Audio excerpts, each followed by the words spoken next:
Howdy YouTube.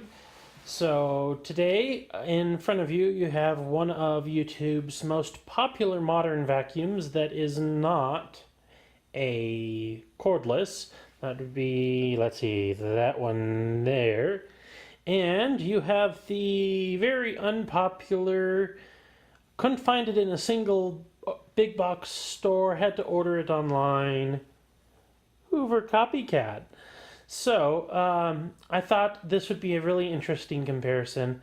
I have been wanting one of those for a while just because, probably because I couldn't find any, so, yeah. But this one here, you've seen plenty of YouTube reviews because they have a great marketing department, and they give away a lot of samples for people to review. So you know a lot about the Shark Duo powered Liftaway already. Don't need to tell you a whole lot about the features because there's so many videos of it. What I do want to show you is this Hoover that I got. It's the Hoover React powered Reach, if I remember right. And it sounds pretty promising. It's actually got an 11 amp motor versus the 9.5 in the Shark. It is a multi-cyclonic, so the filters aren't supposed to need maintenance as often. And it comes with all kinds of accessories and tools, and you have no idea what they actually do until you get them because they have horrible pictures online. So I hope to show you the actual tools that come with that thing, and let you know a little more about it. In the end, I have an opinion about which one I like better and which one I like worse, but we will get to that. So, if you will hold, we will go over the tools and toys first. Okay, so these are the tools that you get with the Hoover Powered Reach Premier, which the Premier just means you get more tools. And that's why I went searching this down. It lists at $350. I found an Amazon warehouse deal for $86 something, which is pretty good when you consider that some of the tools by themselves, if you buy them from Hoover, they sell for about $60. So I feel like, even if I don't like the machine, I still got the tools. And they seem to be somewhat quasi-universal, so you might be able to use them with other things. Anywho, so first off, we have the upholstery tool. Nothing special. It is reasonably well sized, considering how small some of the modern ones get and weird shapes they get. So it's actually pretty nice. So that's that. You have a dusting brush, which is, again, for the modern era, this is actually pretty nice. It's normal shape, not a weird shape or anything.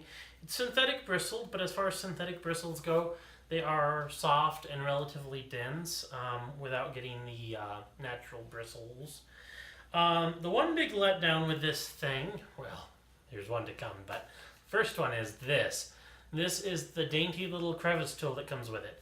Length appears all right, but when you do this, it gets longer. Okay, great, it gets longer, but I don't know if you can see that. Let's see, like this, maybe, I don't know. But it is a tiny little hole, and you're not going to suck up anything aside from dust and breadcrumbs with that.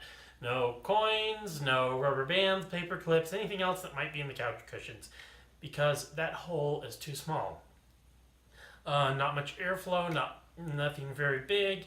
Again, it's just a pain in the ass, and it feels wobbly when it's extended, which is kind of a letdown because those are actually pretty solid.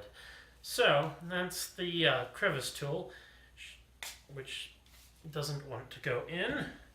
And now these are the special fun tools that you get. So you have, Dyson has one of these. I think they're the ones who started making these popular.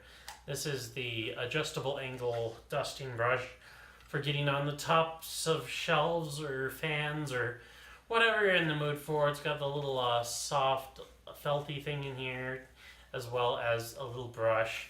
Again, you've seen these, you know what these are. Nothing too fancy. Now, this is where things get a little weird.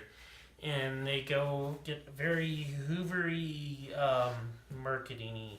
So you have the bare floor tool, which I thought when they said bare floor tool, I thought they meant like a parquet or one of the 2-mode ones. Again, you can only see it from this angle, on the internet. Can't see the underside or anything. So when I got it, much to my surprise, wah, there is a microfiber pad on here. Now it's so I kind of like that, and there are actually little wheels on the front to keep it from dragging too low. Yeah, and it's got a big wide opening in front. So if you've got Cheerios or whatever big chunks of crap that you're sucking up, this will get it, and it will, if you've got a little dust behind that it didn't quite suck up, it'll push that around and most of it'll stick to it. Again, I kind of feel like it's not really, it's just going to push a lot of stuff around. If it gets stuck to that, it's not really going to, I don't know. I don't know how I feel about it. It is, I feel like it'll do a good job, but tried it earlier. I still felt like I had a little left on my floor. And to make it worse, I'll show you what happens when you try to use a floor tool with this thing. It's not its forte.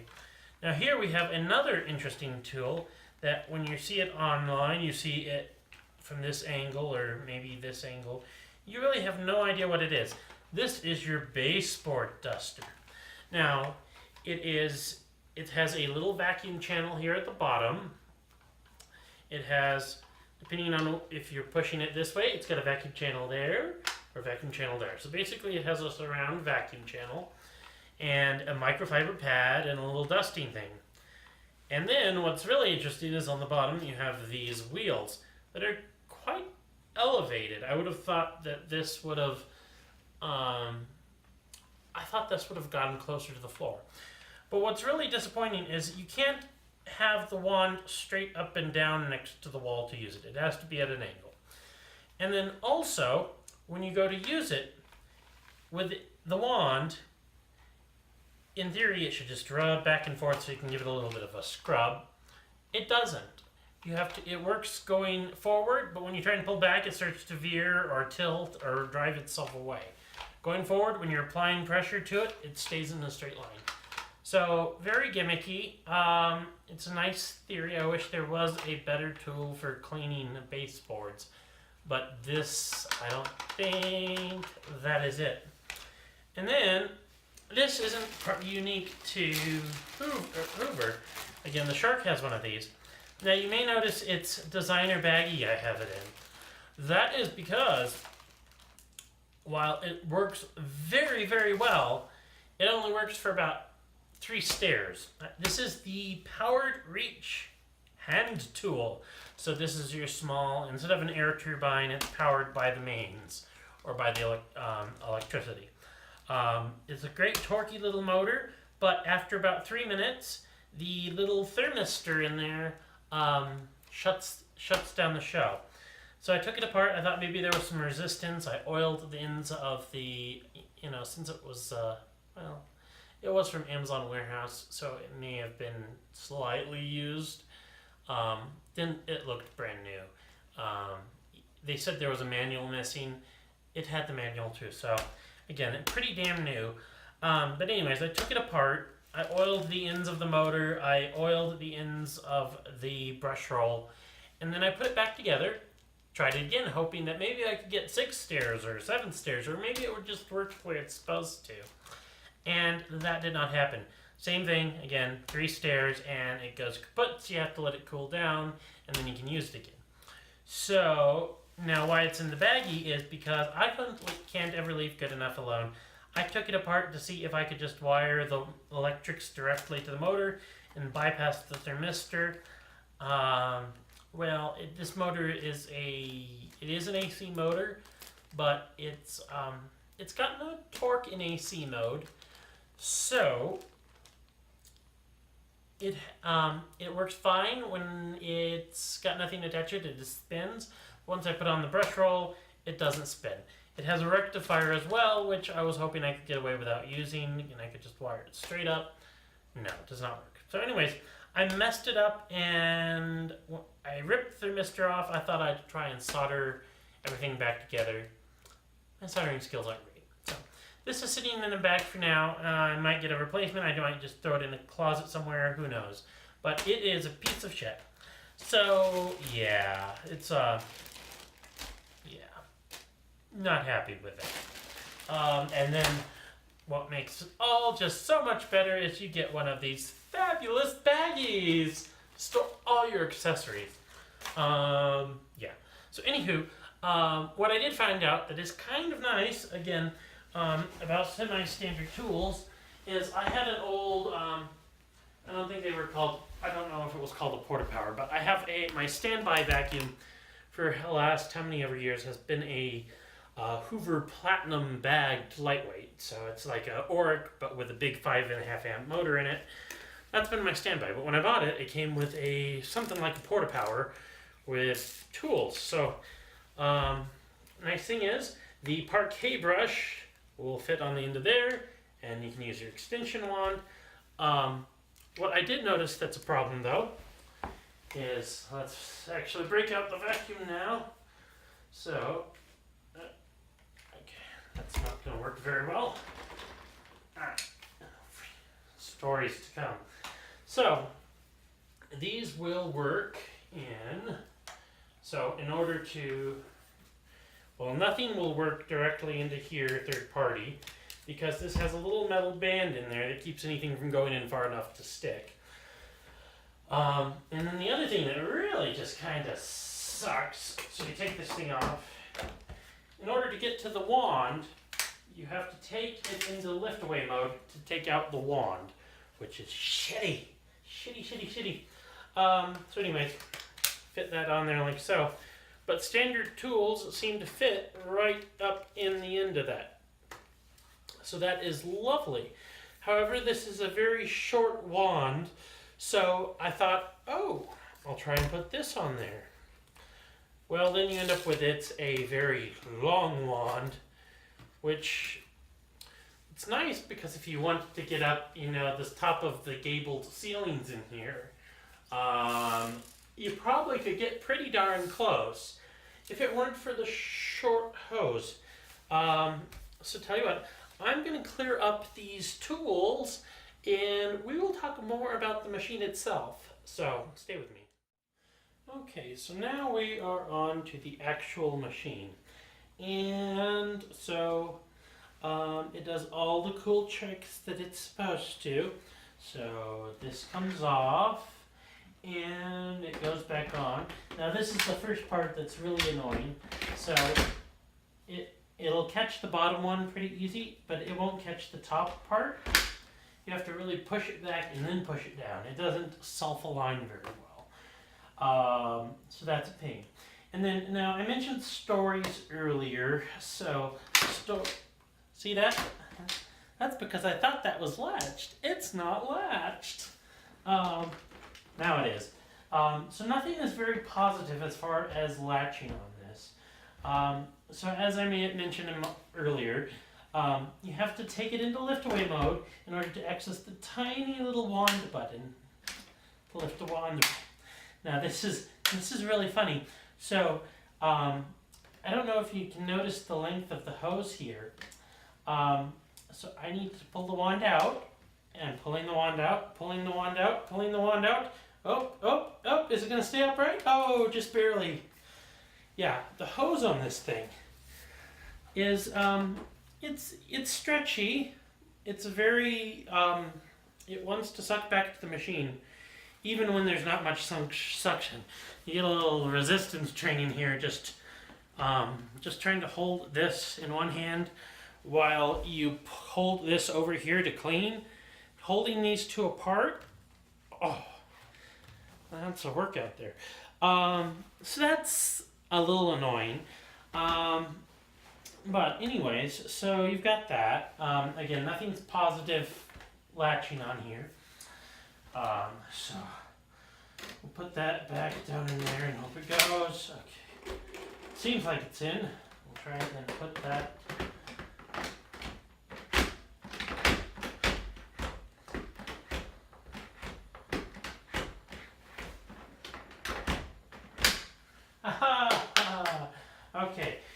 anyways, by the way, I want to let you know, I mentioned earlier that, I thought that was in.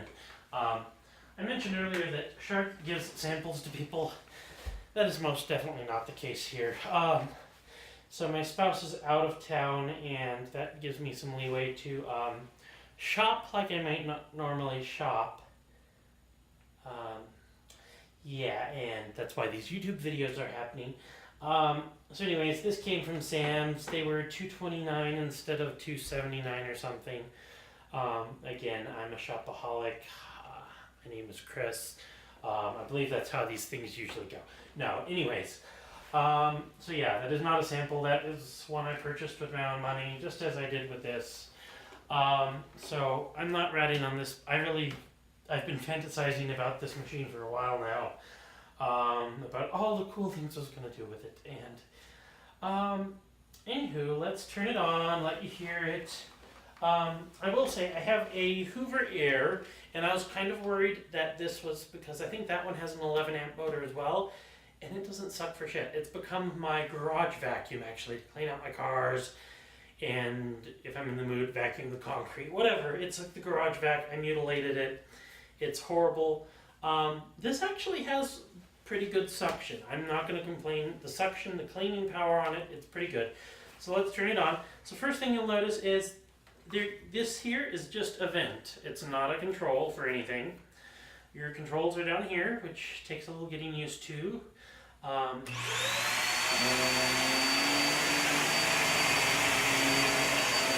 not the quietest machine. I think you can still hear me talking, perhaps. But, and it's got the, you see that? It's doing this carpet, and then if you lift that up, it thinks it's on hard floor, and now it thinks it's on carpet again. So, anyways, so this one, again, it cleans alright. This switch over here, if you saw me toggling, this is their floor sense. This is why they call it React. It has a sensor to tell whether it's on a hard floor or if it's on a carpet. And that's just all well and good. But the default mode is not to do brush roll at high speed on the carpet and turn off when you're on hard floors. The default mode is to run it on full speed on the carpet and run it on low speed on the hardwood floors or the floors. Now that's a little bit of a problem because it still scatters, it still scratches. I really don't want that on the hardwood floors. But this one has Bluetooth, so you can actually connect this to your phone and you can go in and change your preference from a light brushing to brush roll off via the Bluetooth in the Hoover app. So, that seems like an extra wasted step. You would think it would have an on, off, and an auto maybe would be, just a 3-position switch instead of a 2-position switch. I would have thought that would have been cheaper than a Bluetooth app, but who am I to say? Other things, so you may have noticed me fighting with this earlier. Let's see, hopefully this is still in the shot. So like I said, nothing's very positive. You push this in, it's pushed in, and it kind of comes. It's not very easy. So anywho, that's kind of the things here. Again, the hose is quite short. It's a workout. Let's take a look at the bin here. So it is multi-cyclonic. Unlike some of the older Hoovers where the filter was, let's see if we can see. In here, you just have cyclone access, and instead of having the filter in there, there's just the airflow, and then the filter is down here in the base. So it travels through the top here, down, and in here, and this is your handy dandy filter. So you have one of Hoover's washable filters. These are actually, they seem to do an okay job. I've dealt with a few of these. They seem okay. It's already got a little bit of dust on it. Again, still not quite Dyson, keep the dirt in the cyclone, but a lot better than these old things used to be. As you've noticed, so my house isn't that dirty. These happy carpets. They shed. I shampooed them just last week, and you should have seen all the stuff that came up when I shampooed them. Just lint. I feel like I probably took a couple of years off of them. They shed. I have no animals, no pets. That's all carpet fuss. Anyways, back to the vacuum. So that's the machine. Oh, wait. There's more. So anyways, let's put it into liftaway mode here. And you can see what we're working with here. So something else that I was hoping I could do and realized I couldn't. So you take the wand out. A little sharp baby wand. Your baby wand to clean the floors. So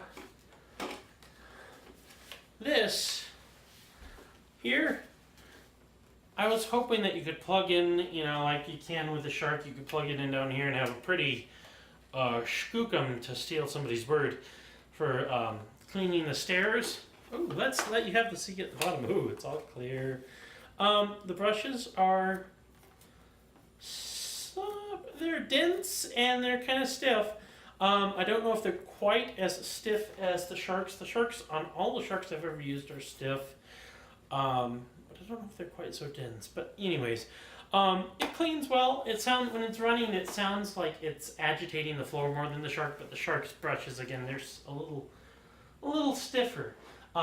In general, the two machines, I'll turn them on, let you see what you think noise-wise. Let's see if we can get these back. Oh, and there it goes. Toppling down into feet. Oh. And then we've got to make sure the cord and the hose are on opposite sides, so you have to make sure those aren't all twisted and pulled up. Okay, so anyways, let's see if we can show you both of them. So let's see noise-wise. So you heard this one earlier. Let's turn it on again so you can have a listen.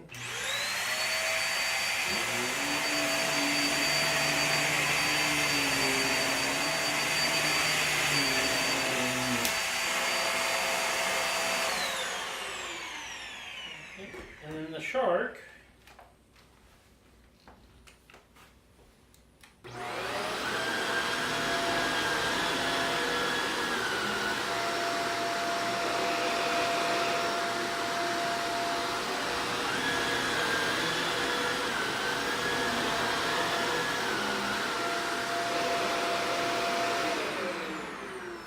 So the shark is a little bit quieter, especially the brush roll. The brush roll is a lot quieter. I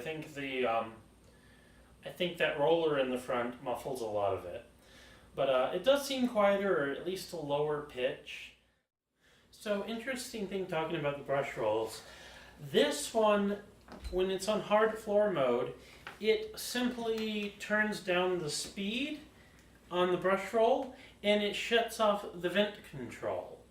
So just a slow rolling brush, there's no way to actually turn it off on hard floors or just have the front roller, it's all the way off. But the vent is closed, which, yay, the vent's closed.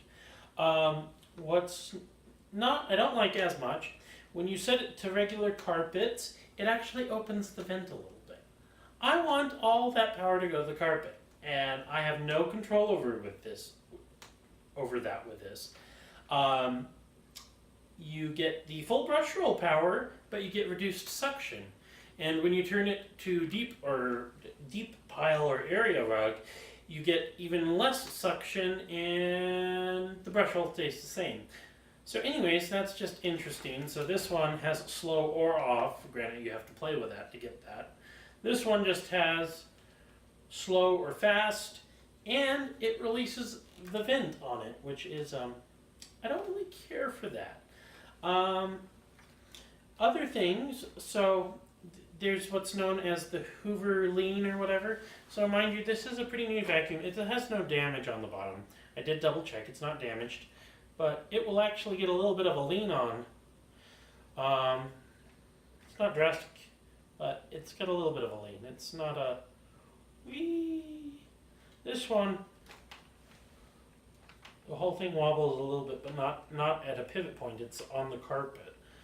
So yeah, that's what I've noticed so far. Let me take a moment and see what else I want to discuss with you guys regarding this. So, what I wanted to mention is what the things the Shark got right that this really got wrong. So, first off, let's start with the liftaway. That's what these are all about. So, you push lift away, it comes away. But when you want to put it back, hands free, put it back. I don't have to go and sit and line it up to push it into place. It just lifts and it guides itself back in where it needs to be. That is how that should work.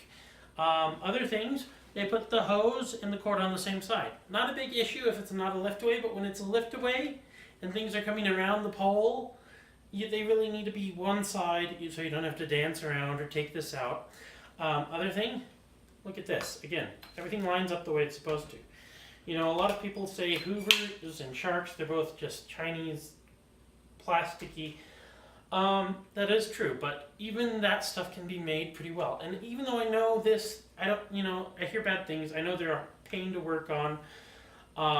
And who knows, the motor might go out if I looked at it wrong. It feels substantial. It feels premium. Again, just everything lines up the way it's supposed to. The tints work. The fingertip controls. That's nice. And that little light.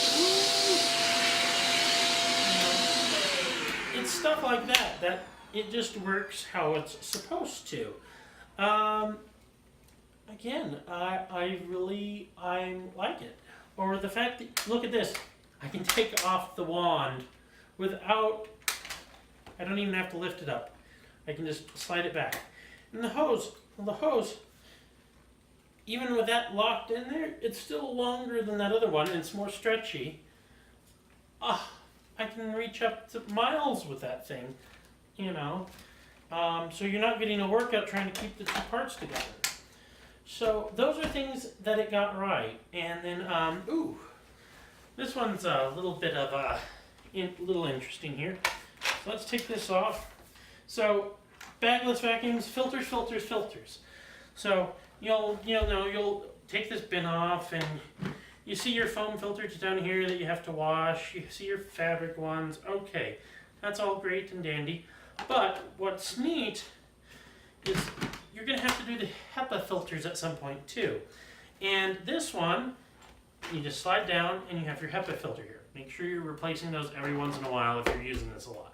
Especially since it's not multi-cyclonic. It is going to suck up some nastiness.